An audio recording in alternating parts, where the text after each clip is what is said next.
दिया, उसको 4 से 5 दिन में 6 से 7 मिलियन लोगों ने देखा है।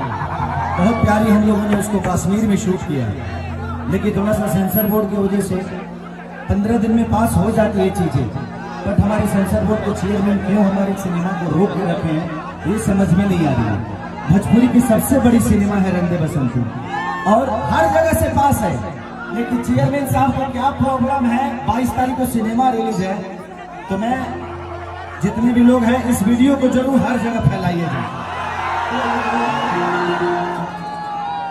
क्योंकि चेयरमैन साहब हमारे प्रधानमंत्री के बड़े क्लोज लोग हैं।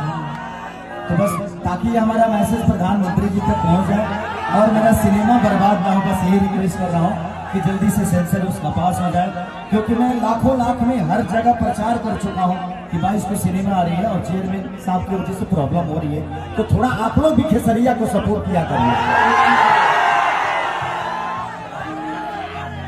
तो गाना का ऐलान करा लो।